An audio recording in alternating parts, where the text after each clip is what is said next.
February morning, nearly 70 years ago, four lawmen confronted two brothers, their father, and a hired hand. The standoff at a lonely, isolated cabin had to do with the brothers failing to register for the draft. From there on, the reasons why and how the shootout that followed happened are different, and it's something that's still debated even today. They were unschooled, very young country boys.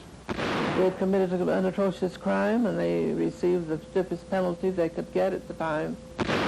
Well, we lost our dad, and they lost their liberty. The Old West is full of colorful legends about gunfights. This shootout at dawn is one of the least known, and yet we're still feeling the effects of it today in Arizona. Normally, Sky 12 takes you along with me to different scenic spots around Arizona, but this time we're going on a trip back into history. So for the next half hour, we're going to look at this violent chapter in Arizona's past, along with the controversy and the mystery that surrounds the shootout at dawn.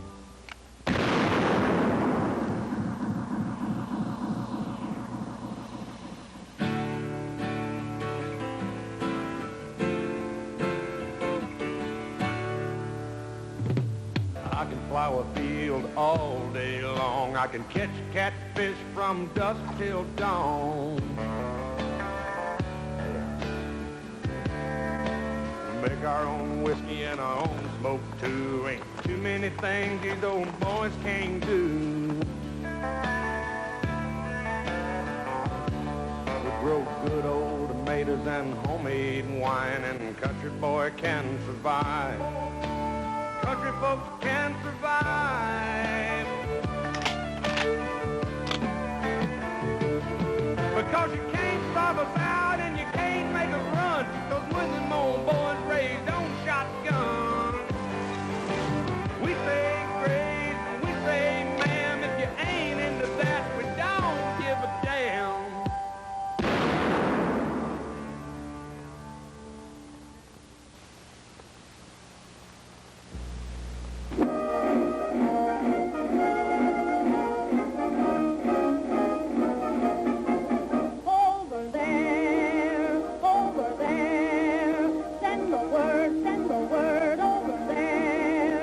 It was 1918, and America was a country in transition. Nickelodeons had given way to silent pictures. Douglas Fairbanks and Mary Pickford were the rage, and the nation was laughing at Charlie Chaplin's Little Tramp. America was at war, and just about everyone had caught patriotic fever, determined to march to victory over there.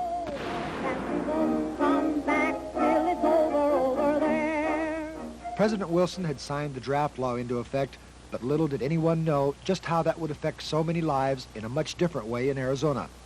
The state was also in transition. The days of the Old West were rapidly slipping by. Many people still had horses, but the Model T was very slowly replacing them. Arizona had now been a state for about 6 years. The famous gunfight at the OK Corral was still fresh in a lot of memories. It was only 34 years before, and just about every man in outlying areas had a gun, and they knew how to use it.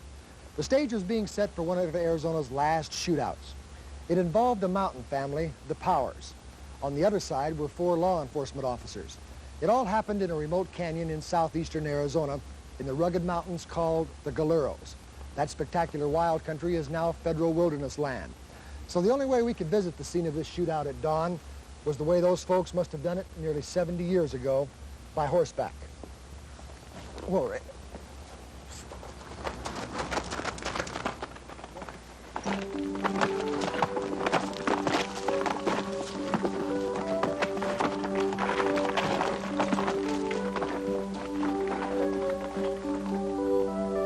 Our guides on this ride back into the Galeros and the past are with the U.S. Forest Service.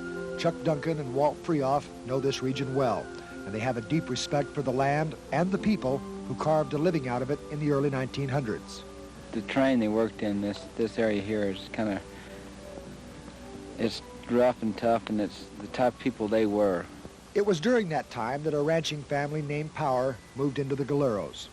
Everything I've been able to find out about them was that they were, quote, hillbilly type people. They lived out here in these mountains a long way from everybody. They probably weren't the best liked people because they did stay by themselves. I live back in the woods, you see, a woman and the kids and the dogs and me.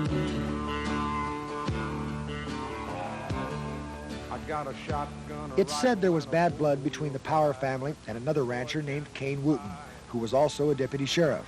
His grandsons were with us on this trip into the Galeros. It's a real special place for us because our families grew up in this part of the country. Our mothers were both born right down the canyon. Our grandfather was killed right up here. So it is very special, and it's nice to come back and see these places. This is also a chance for Bill to capture the flavor of the area with his art, like he did with buildings at Power Gardens. And that's where the family lived in their ranching days and where we made our base camp. Well, they've been around here for about 70 years. Like human beings, the longer they're around, the more character that they get. Same thing with old buildings.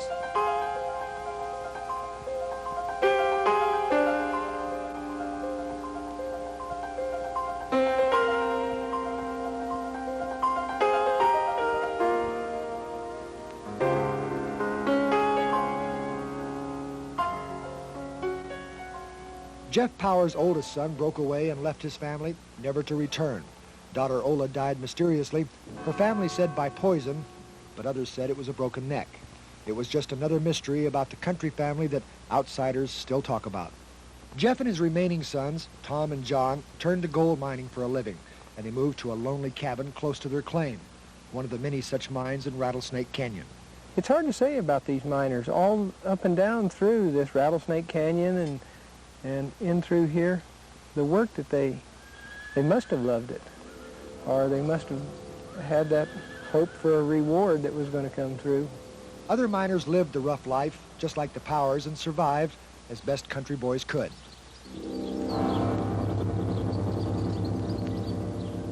Okay, this is what we really think was probably the old saloon that they talk about in the books. And it was log, and it's fallen down in the last couple of years. This ridgepole was up the last time we were in here. Well, let's go on in.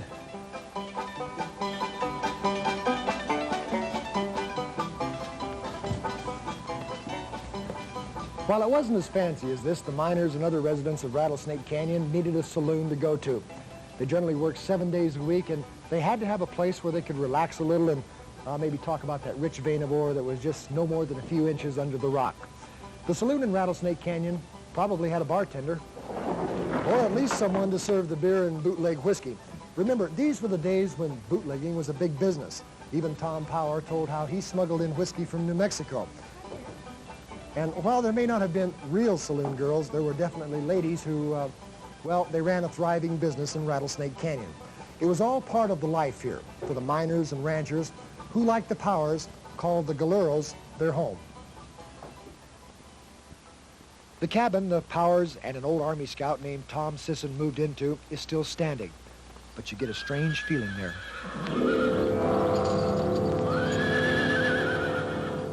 It's very spooky. It's almost like the ghosts are still here. You can almost feel them. That this is where a very significant historic event took place. Now, where do you think the bullet holes are? Well, here's one for sure. Yeah, here's one here. You can see daylight through that one and this one up here. There's a couple more right in here. But the war in Europe reached out to the cabin door, and Jeff Power declared his sons would not register for the draft. A strong individual that was not going to let a sheriff from Graham County, a U.S. Marshal, or anyone upset his balance here at his mine. U.S. Deputy Marshal Frank Haynes was told to get the Power boys, to arrest the slackers and bring them in. He asked Graham County Sheriff Frank McBride to help, and a posse was formed, with deputies Cain Wooten and Martin Kempton. The four set out, surrounding the cabin at dawn on February 10th, 1918. 3 of the men would never leave Rattlesnake Canyon alive.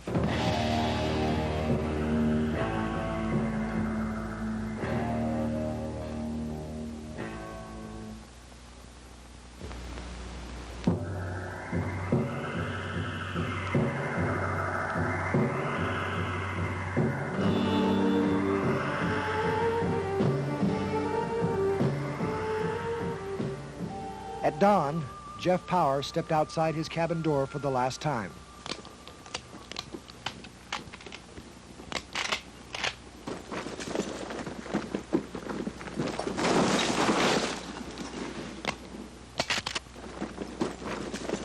Drop your hands.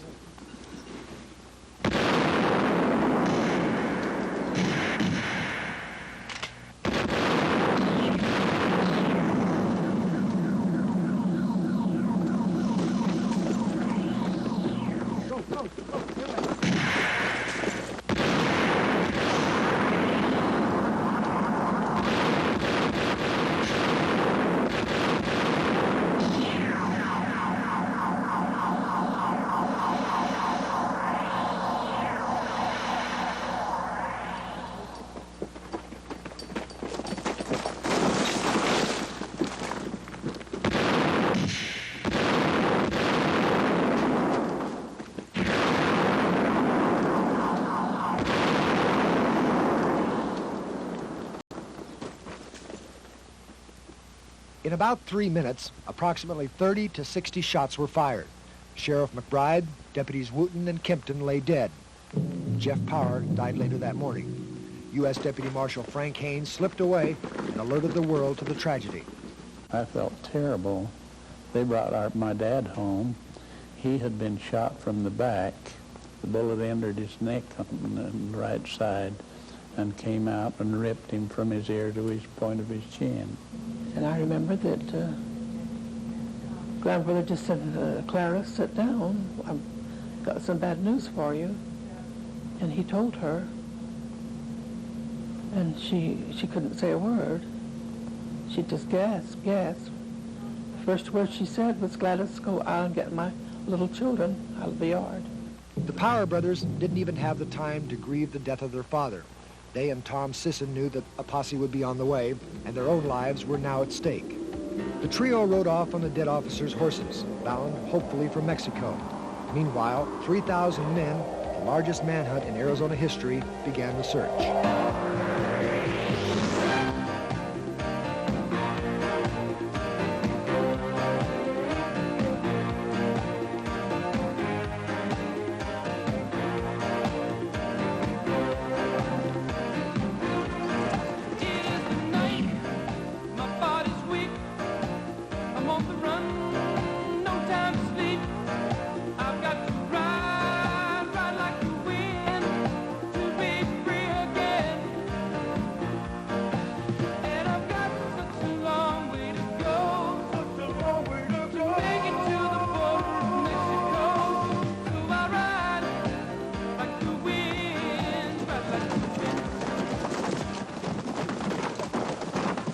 While newspapers claimed Sisson was leading the way, Tom Power later said the only time they followed his directions, they got lost.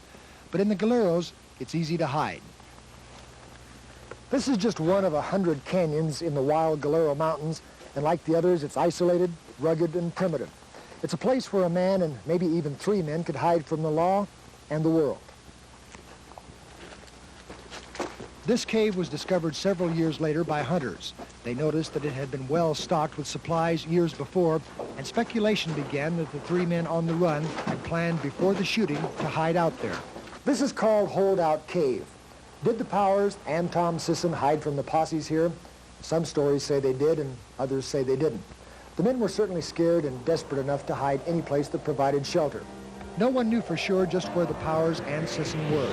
Rumors all across the West sprung up about sighting the trio miles from where they actually were. Perhaps, you know, the mood of the times is anybody that you didn't recognize probably were the suspects, and that's what accounted for the reports from all over this part of the country. Nearly a month after the shootout, the trio peacefully surrendered to U.S. Army soldiers. They were several miles south of the Arizona border in Mexico, and the manhunt was over. Director of Arizona's Department of Public Safety, Ralph Milstead, has worked large manhunts himself, but never one this big or with as much hatred as the posses had for the wanted men. Well, I think they were out to shoot to kill, and I think that was the mood, and I think they were probably fortunate that the Army caught them. But, you know, I imagine 3,000 people looking through these mountains, there'd be no way to coordinate them. They didn't have the kind of communications we have today.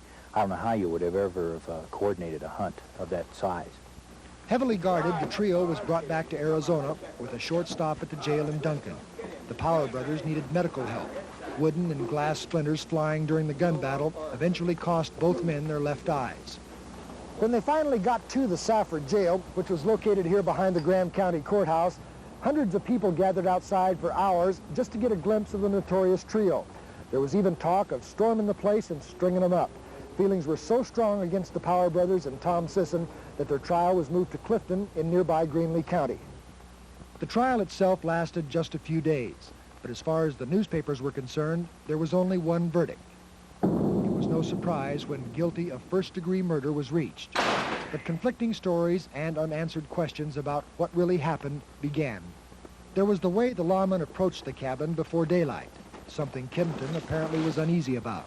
My dad, as reported by Frank Haynes later, Mark said, boys, I think we're making a mistake to go down in there and roust those boys out this time of day. If you are going to then come in and make an arrest, and they had their warrants, they were woefully undermanned by today's standard. We wouldn't go after for, if armed men, if not, certainly not criminals. The shooting started after Jeff Power stepped outside that morning. His son said they heard one of their horses race by, and Jeff feared a cougar was after the animal. That's when the first shot rang out, and the shootout at dawn began.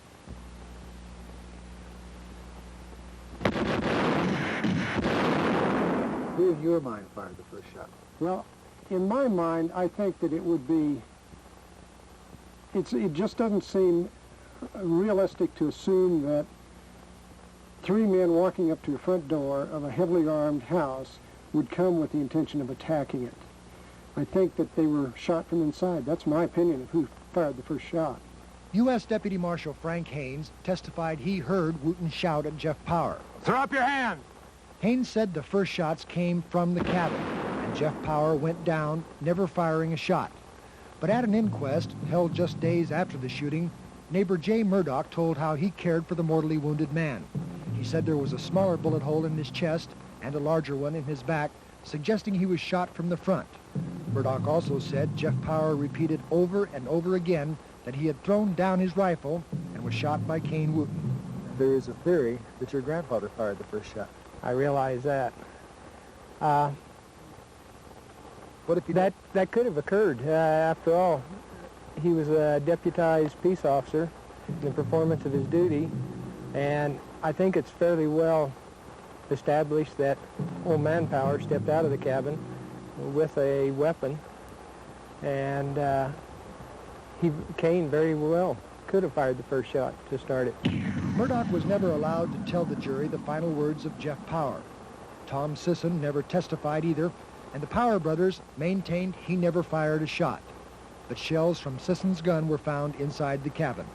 Looking back on it, though, I really feel strongly that there was an ambush set up inside the cabin. I'm of the opinion that the old scout that was in here, Sisson, actually fired and initially wounded Sheriff McBride and then mortally wounded him with repeated shots with his rifle from this position right to the rear of where we are. Somewhere in the crack, either on this side, logs have fallen down, or on this side of it, shots were fired there, striking Marshal McBride. Murdoch stated at the inquest that John Power, not Sisson, claimed after the shooting to have killed the sheriff. It didn't matter, though. All three men were sentenced to life in prison. On May 22nd, 1918, Tom and John Power, along with Tom Sisson, entered the Arizona State Prison here in Florence. And during the years that were to follow, Tom Power escaped twice, once with his brother John. But each time they tasted freedom, they were recaptured and imprisonment would follow. Life for everyone involved was hard, for the men in prison and for the families left without husbands and fathers. Something that no one can dispute is the final result. When the smoke cleared, 4 men were dead, 3 of the lawmen and the father. Behind were left 3 widows, 20 children, and bitter feelings that would stretch from generation to generation. And I was the oldest of 7 children, and as the duties and responsibilities began to fall upon my young shoulders, why, a bitterness and a hatred grew in my young heart toward Tom Powers, for he admittedly was the one that had shot my dad. I went to work, and temporarily I was the main support of the family. Just what I could bring in, but then things began to get adjusted. The case brought about new laws that are in effect even today. One of those provides money for the families of peace officers killed in the line of duty.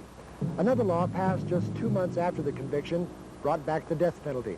In July 1918, Arizona reinstated the death sentence. At that time, it was hanging, but later changed in the 1930s to death in the gas chamber. Tom Sisson was 51 years old when he entered Florence. For him, imprisonment for the rest of his natural life became a reality. Bud, you knew Tom Sisson. How do you describe him? Well, he was an elderly man. He used crutches to get around. You know, he's rather quiet and lived out in the Trustee area. Nobody bothered him, and he didn't bother anybody else. By the time of Sisson's death, the Power brothers had been in prison for nearly 40 years, with only one parole hearing. Warden Frank Iman spoke to a young Arizona Republic reporter, Don Dodera, about them. I wasn't that much interested in it, but I had a curiosity, and I went back to Phoenix and did some research. And then it just seemed manifest that it was time for society to review this case, whatever the outcome. But I felt awfully good about the system of American justice the day they walked out of here with a parole. That finally happened after 2 years of relentless pushing by Dodera, with column after column in the newspaper. Dodera was there when the brothers were released after 42 years behind bars. This was the last pair of spurs that they made here in prison. Tom came over and he said, "You see, we made them with Spanish rowels." He said, "That's a parade spur." He said, "We knowed you as a dude." So on April 27th, 1960, John and Tom Power left the state prison as parolees. Well, the years to come were to be spent at various odd jobs, usually on ranches in either Arizona or New Mexico. But the country boys did survive in a world that had changed dramatically from the one they had known. The Power boys, now old men, began a brand new battle. This one to be pardoned by the state that had locked them up for more than 40 years. Even after they were out, they felt they had done nothing but defend their home. And they stuck by that. There was not one day when they felt a little of that. They felt that strongly every day.